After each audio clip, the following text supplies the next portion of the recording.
প্রাগৈতিহাসিক পৃথিবীতে কি ছিল জানেন? হাতির মতো ইঁদুরের আত্মা, পিঠে কচ্ছপের খোলসওয়ালা বিশালাকার পাখি, এমনকি এমেক পর্বতের সামাজিক বানর ছিল। তোল দিতে ব্যর্থ হলে বানররা তাদের মারধর করত, কিন্তু তারা সাধারণত উত্তপ্তকারী ছিল যারা শক্তিশালীদের ভয় পেত। খড়ের গাদায় একটি সবুজ কেশিক বাঘ উপস্থিত হয়েছিল। তার পরিবারকে রক্ষা করার জন্য বাবা একটি পাথর ধরে ছুঁড়ে মারেন, কিন্তু পরে মারা যান। ভীত লোকেরা দ্রুত একটি গুহায় লুকিয়ে পড়ে। কি হচ্ছিল? এই গুহায় কি একটি স্বয়ংক্রিয় দরজা ছিল? এটি পা সহ একটি তিমি হিসাবে দেখা গেল। তারা যখন মানুষের সংখ্যা গণনা করছিল তখন সবুজ কেশিক বাঘটি তার পিছু নেয়, কিন্তু অন্ধকারের ভয়ে সে অত্যন্ত ভীত ছিল। অন্ধকার নেমে আসার সাথে সাথে সমস্ত তিমি তাদের মুখ বন্ধ করে দেয় এবং তাদের পিছনে একটি লাল কেশিক পাখি উপস্থিত হয়। না, কেবল একটি নয়, হাজার হাজার। তারা আকাশে একটি রক্তলাল মেঘ তৈরি করে তাৎক্ষণিকভাবে বিশাল তিমিটিকে মাটিতে ঢেকে ফেলে। 0.66 সেকেন্ড পরে কেবল তিমির কঙ্কাল অবশিষ্ট থাকে। ঠিক যখন তাদের পালা শুরু হতে চলল, হুনিও দৌড়ে বেরিয়ে এসে তার শিঙা বাজালো। কাছে থাকা দাসান শিঙার শব্দ শুনতে পেয়ে ছুটে গেল। শেষ মুহূর্তে হুনিমের কাছে পৌঁছে গেল এবং তার টর্চ ব্যবহার করে পাখিদের ভয় দেখাল।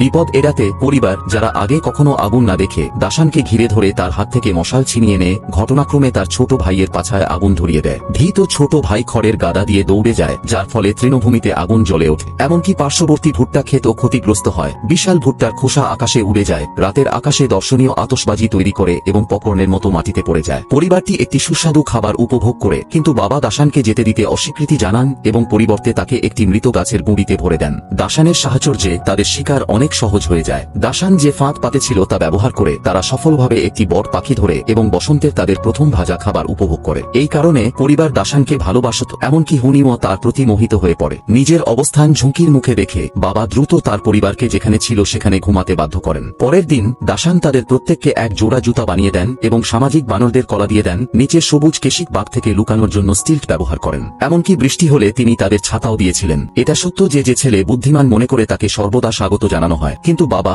সংকটের তীব্র অনুভূতি অনুভব করে পরিবারে তার অবস্থান রক্ষা করার জন্য দাসানের চিন্তাভাবনার পদ্ধতিও গ্রহণ করেছিলেন।